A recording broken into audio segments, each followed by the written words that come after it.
When I was a younger man, I was a big fan of American Pie, and who knew that somebody from the cast of American Pie could have so much wisdom? Self-belief is the number one most important thing for success. The second thing is humility, and rarely do those two go hand in hand. Next Level Nation today for episode number 2219. You'll never really win without this. Now look, there's a million podcasts about success. Not a million, there's a lot about success, and there's a lot about relationships, and there's a lot about money. I don't think there's a podcast out there that is just about humility. It would get old pretty quick, and you could only do so many episodes, but that's what we're talking about today. I watched an interview last night with Jason Biggs. I believe that's his name, right? I think so. From American Pie, Jim. Shout out to Jason quitting drinking. He quit a lot of things, I believe. Yeah, he quit alcohol. I believe he talks about it. He quit a lot of things. He was in all of the American Pie, all the real American Pie movies. I know there are some shit spin-offs. You got to ride the wave while it's hot. The real. He was in the real ones. OGs. He was Jim. He was the main character. And in this interview, he was talking about how he's not really that successful anymore, essentially. Yeah. The American Pie allure has kind of worn off, and that is what he'll be known for forever. And almost everything else he did outside of that kind of bombed. It didn't do very well. Yeah. And he said at one point in the interview, he said, I fucking got cocky. I got cocky. I had done American Pie, and I had done a couple other movies, and those movies bombed for whatever reason. They didn't work. I thought they were going to work. They didn't. So I went back and I did another American Pie or whatever it was. And he said, eventually, I got to the point where people were asking me about doing TV. And he said, somebody asked if I wanted to be on a show that went on to be very big. And he said, I turned it down because I was at the point where... How I Met Your Mother, right? How I Met Your Mother. You spoiled it. I was going to say it at the end, it's kind of... Oh, it's my bad. The story arc, it's okay. Not the end of the world. But he said no because he said, I'm a leading man in Hollywood. I do movies. I don't do TV. TV was like, meh. You're on TV. Well, not anymore because the whole industry has moved that way. It's different. But he said no to one of the most successful sitcoms of all time. And I don't know what he's done since then, but he was very honest about the fact that he said, I got a big head. I thought the gravy train was going to live forever. Yeah. And I lost sight of humility and I got cocky. And it was so refreshing. I was so into it. I was like, this is so refreshing to hear somebody talk about that with that level of vulnerability. And now here's the thing. This is the weird thing. You could say, well, Kev, he got really successful. Yes, definitely. And who knows what would have happened if he did that.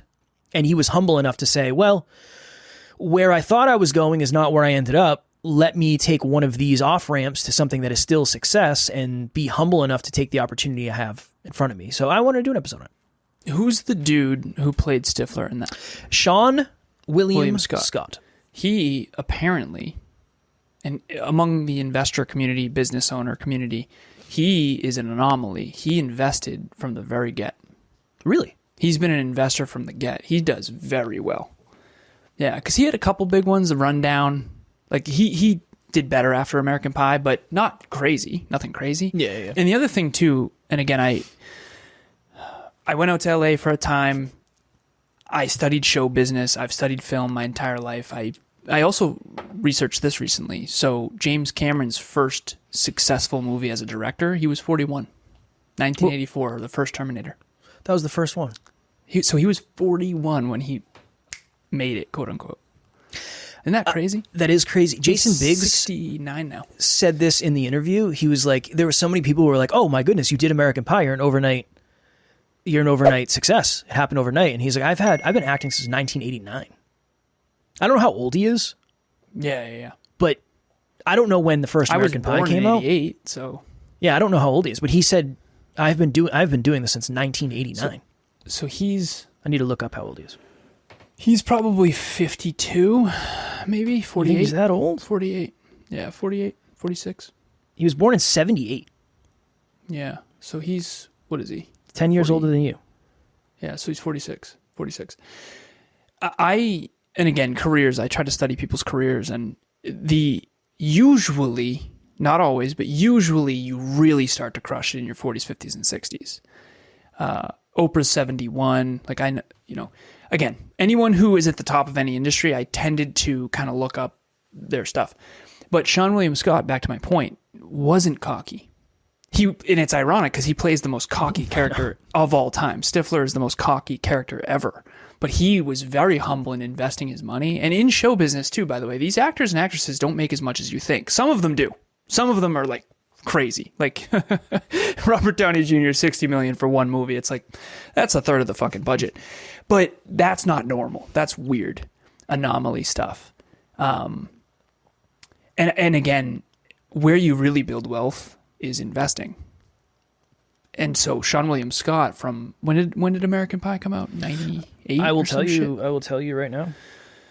Good stuff. Yeah, so he's been investing ever since then. And there's also deals where you can get a percentage of they call it mailbox money in the biz. They call it mailbox money, where basically you keep getting pieces of the proceeds as. So for example, as they keep airing Friends, there's some of the cast of Friends that keeps getting checks. Yeah. And so again, it's, I don't want to pretend like I know the entire industry, but at the end of the day, it all depends. And to the point of this episode, a film costs, let's say it costs $200 million to make. Watch the credits of a film. Like, you can crunch the numbers. $200 million and there's, 10,000 people that work on the film. I mean, do the math. It's not like everyone's making $5 million. Because that would be only 100 people working on the film, right? So it's interesting. A studio invests a ton of money into a movie, and then there's a big star like Jason, and then, I don't know his last name, Biggs? Biggs. Okay, Jason Biggs. And if you do get cocky in that space, you basically, and again, I have a close friend of mine I grew up with who works in the industry. He's very, very much involved in the Boston version of Hollywood. And he's done 3 short films and 1 feature film. And I talked to him at length about all this. I know how much he had to pay for his feature film, and I know who he paid what to. And so I can, look at the profit and loss statement of film. And some actors and actresses make a ton, and some actually don't make that much. Like, you'd be surprised. There was one actor in his film that got paid $11,000 for one day. And he was a really, really big actor. Baller. Everyone else, I mean, $200 a day, $300 a day, $400 a day, which again, it depends, but ultimately you can't stop working when you have one hit. Like, that's the dumbest shit ever. Same with artists. Like, you can't have one hit album and then just dip. It's a flex, though. It seems like such a flex. That's why it's people the dumbest do it. shit ever, in my opinion. Genuinely. 1999. Long-term success, 1999. Long-term success is the only success that matters. Short-term one-hit wonders are stupid, and going for them is even stupider. And that's my truth. I think it's fair. And I think it's hard not to, I don't know. I've never been famous. I don't know. So, but I can imagine it's hard not to get full of yourself. Tara and I watched the documentary on Charlie Sheen. Oh God, he did a documentary. It was fascinating. It was fascinating. Like, he just got too big, too famous. It just went off the rails. Couldn't handle it. But it was like nobody ever said no, and everything always went his way. So he was just fucking arrogant. Yeah, brutal. And then he became the highest paid person on television ever for 2.5 Men. Even though he was like at the peak of his. There was a part in it where he was like. He literally said at one point, he's like, I just wish somebody would have been like, he shouldn't be doing this. Like, who's allowing him to do this? It was just interesting. But I think I can only imagine how easy it is to lose yourself when you're the star of American Pie, which is this massive hit that nobody thought was going to be I don't successful. let people off the hook like you do. No. I get it. With Bieber, I get it. Bieber's 18 years old. I get it. But come on. How old was Charlie fucking Sheen? What are we doing here? Look, I'm playing both sides. No. I see you. I know what team I'm on. No. Fuck all that. Stay humble. I'm all for it. I'm just saying. I'm playing both sides. I think that if you are world famous at 16 years old, like Justin Bieber, it makes sense that you're going to lose it. I mean, you just don't have the emotional scaffolding. But if you're 45, figure it the fuck out. He was famous a lot earlier than that. When did he get famous? When he was young. Not young, but young. Yeah. 18, I think. Okay, this is a side tangent, but I think everyone has a responsibility to lead by example. I do. I think if you're famous, you have a responsibility to be an example. And I had a big argument with one of my friends in college. He's like, no, he didn't sign up to be an example. Like, let him live his life. No. You have a responsibility to lead by example when you know kids are looking up to you. It's athletes, me, you, everybody. You have a responsibility on this planet to be a good person and to lead by example. And you cannot be an F-off and have that kind of influence. It's not okay. Well, I think character is something that a lot of people aren't necessarily trying to level up. Well, I wish that was different, and that's what we're trying to change. Same. Yeah. I was telling somebody the other day, and it was interesting because this person knew exactly who I was talking about. I said, do you know this person? They're in the same industry. They're in the fitness industry. And they're like, oh, yeah, I know that. They're like super famous. I said, we interviewed them. And they're like, oh, what episode was it? And I said, never released it. Nobody knows we interviewed them. Nobody will ever know. Alan and I are the only two people that will ever know we interviewed this person. And I said, they were kind of shitty. Yeah, 100%. Behind the scenes. So we never... And that's why we didn't air it. Because we care more about character than success. We do. There's a way to do both. There's a way to do both, of course. I'm not letting him off the hook. I want you to know that. I do know that. I do know that. But sometimes I just get triggered because it's not your fault. I just... No. Like, no. Fair. Absolutely not. Totally grow up. I'm just always fascinated by the... I know. The whole fucking... how it all works. It always fascinates me. You're never really, I guess you don't ever really see into somebody's head because you're just hearing what they say. But I feel like that's why when somebody asks me a question, I try to give them like the real answer. Like the realest answer I am currently capable of giving, because I want you to know like what it actually is. Somebody asked me today, they said, it's hard to do. It is hard to do. We were talking today on a podcast and somebody, they kept trying to like let me off the hook. I was like, I'm a great friend in many ways, but I'm also not the friend for most people. Nice. I'm not going to answer your mess. I'm not going to help you move your furniture. Like that ain't me. 100%. And she's a sweetheart. If you're listening, you're a sweetheart. I don't mean this negatively, but she kept trying to like let me off the hook. I know. And I was like, look, I think you and I could be really good friends because it's very clear that you don't care, but that's not the way most people are wired. I'm not the person for most people. It's probably hard being friends with me. I can imagine. I think it's very honest. Oh, I like that. I wish I heard that more. I don't let you off the hook with shit like that. I love it. And I get the same thing, but in a different way. I get the, oh, no, you're a nice guy. Like, you don't come off brash. It's like, no, of course I do. You are a nice guy. You are a nice thank guy. you. And I it's the people like someone asks me a question. And I'll say, well, I don't want this to come off pretentious, but they're like, oh, just be you. Don't worry about anybody else. It's like, that's not why I'm here. Yeah. I'm not here for me. If I was here for me, I wouldn't even fucking be here. Like, I already know all this, so it's not for me. This is for the listener. I care about your listener. And the way you come off matters. Well, it's like... You can't just say stuff. Easy for you. Oh, you just want me to be me? Easy for you to say. Yeah, I've known you for 12 minutes. You don't know what it's like to be me. And they do. They try to say, oh, don't worry about it. It's like, well, I've been podcasting for fucking 10 years longer than you. I know the implications of my words, and I want to be conscientious. Don't make me wrong for that, for fuck's sake. So at the end of the day, they're just new, and they also are very uncomfortable with the idea that I'm filtering. They think I'm filtering it. They want to know the real answer. Listen, I know the real answer. It's going to come off wrong if I don't filter it through my head. And not to mention, what is the real answer? Half the questions we ask are deep. You have to think about them. It's like, well, what did your mom do when you were growing up? And I went through this whole thing. I said, well, she didn't like when I called her a lunch lady, but she really was. But she liked to be called a cook because she didn't want to be looked down upon. She's like, just call her a lunch lady or just call her a cook. It's like, how about you let me answer the question? Mm-mm. You know, it's my mother. Fired up.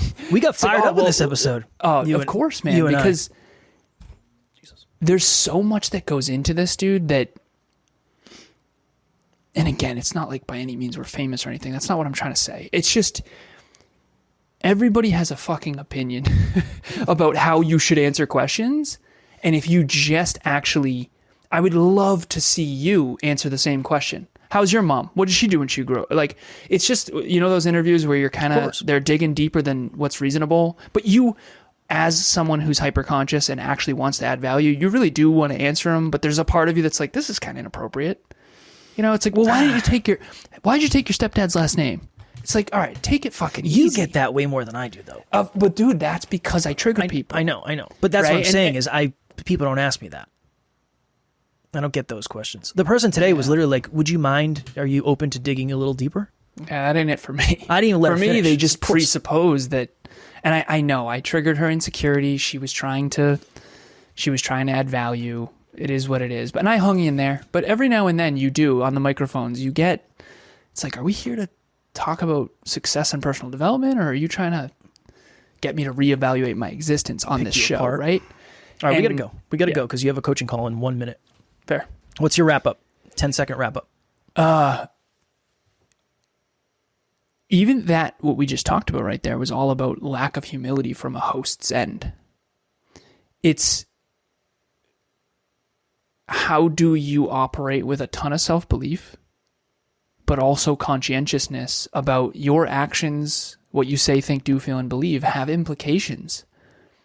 And what I say on this microphone, my kids are going to hear one day.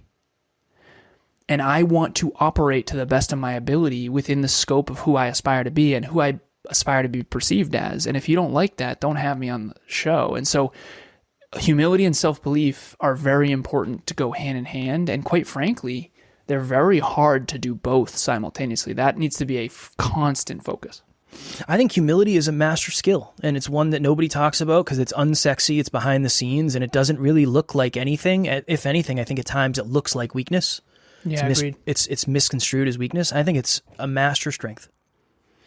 For sure, that needs to be talked about way more than it is. That's my wrap-up. I couldn't agree more, man. That's why we did it. That's why we did the episode. All right. Alan has coaching slots available. We'll have a link in the show notes. Next Level Nation. We have monthly masterclasses, book club every week. There's a bunch of stuff. We got a bunch of stuff. So nextleveluniverse.com has all of that. As always, we love you. We appreciate you. Grateful for each and every one of you. And if you are as committed as you say you are to getting to the next level, make sure you tune in tomorrow because we will be here to help you get there. Keep reaching for your full potential. Next Level Nation.